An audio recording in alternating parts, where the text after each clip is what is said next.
Welcome back to Charlie Brown Politics. I'm your host, Charles Brown. Today's topic is going to be RFK Jr.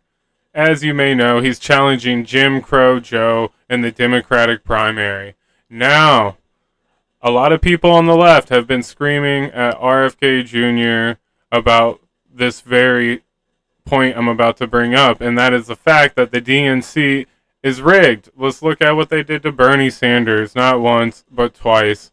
Bernie was not the first person that the DNC did this to. Let's look at Jesse Jackson. Let's look at Howard Dean before the Dean scream. With that being said, Bobby knows this. He wanted to try to run through the Democratic primary, or I should say, he's trying to run through the Democratic primary anyway. Now, that's fine. My only, qualm with that is, let's look at Bernie. He built up this movement, and I apologize. I've gone over this before, so if I'm repeating myself, I apologize, but I'm going to say it again. Bernie built up this movement, got all of us pumped up, motivated, ready to go against the system, to start this so-called revolution. His words, not mine.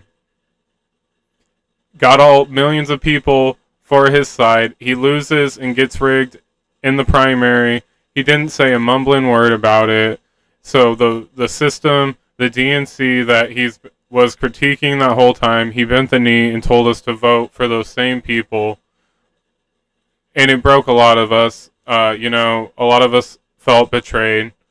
I can't speak for everyone. That's how I personally felt when it happened.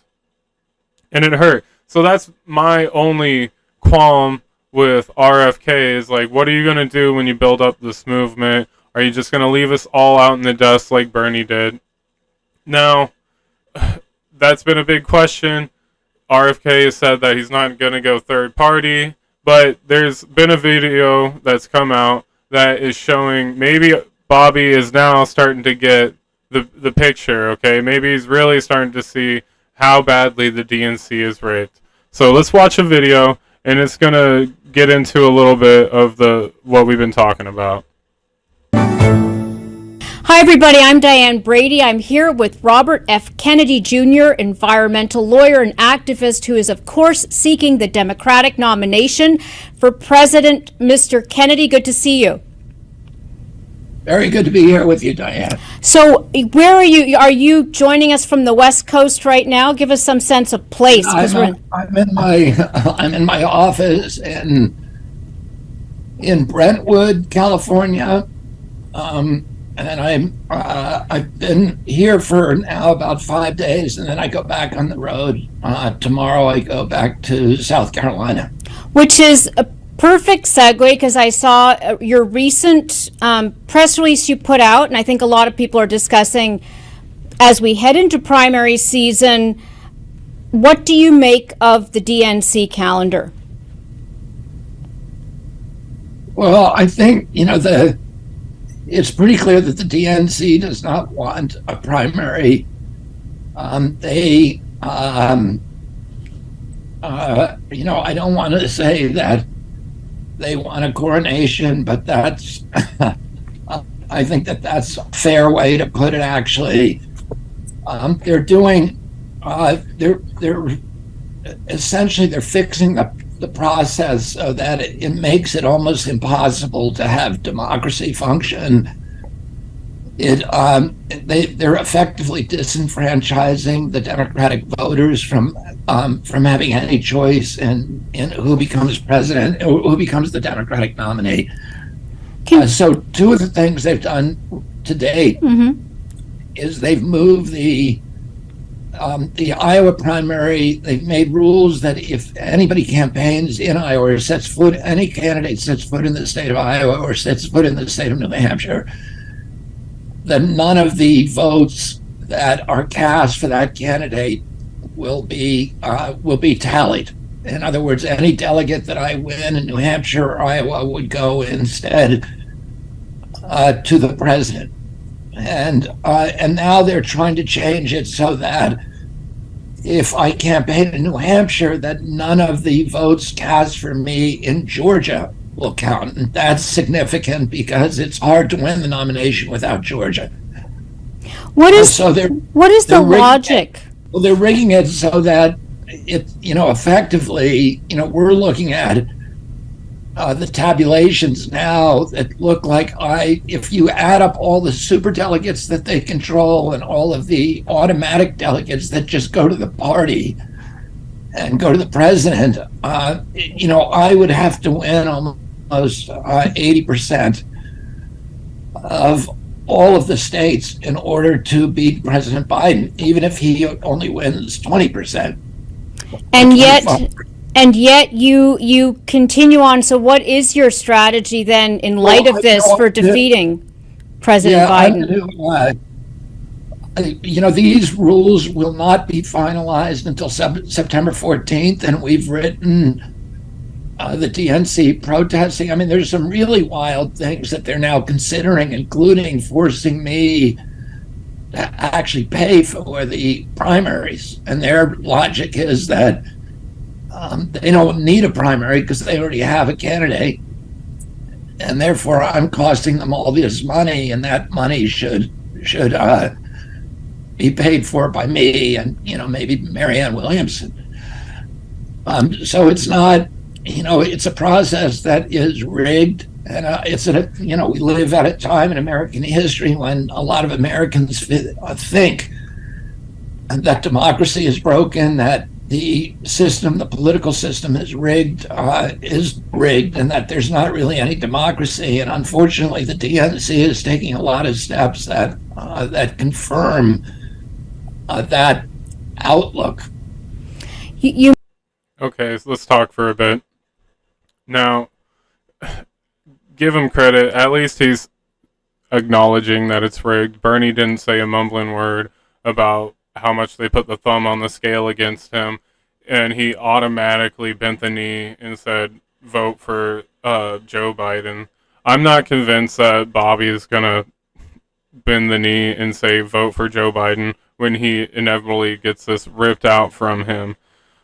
So, good for Bobby for at least speaking out on it. RFK Jr., this is only the beginning, okay? If you look at the Bernie fraud lawsuit, they said that the DNC is a private organization. They can rig it however they want. They literally said this in court. Look it up, people. The Bernie fraud lawsuit.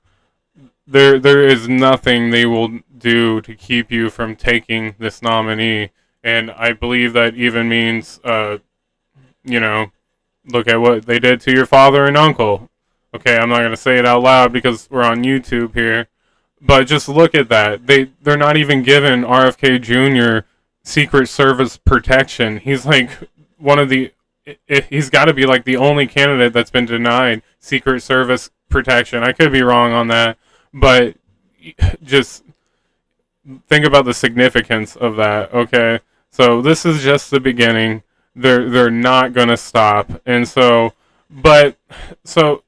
there's a little bit more in the interview I want to show you. He's going to be talking about, he's going to get asked, will you consider third party? I've shown you in previous videos that he's flat out said no, he's not. But he's given a little bit of a different answer, and let's just check it out. Give me 1 second here.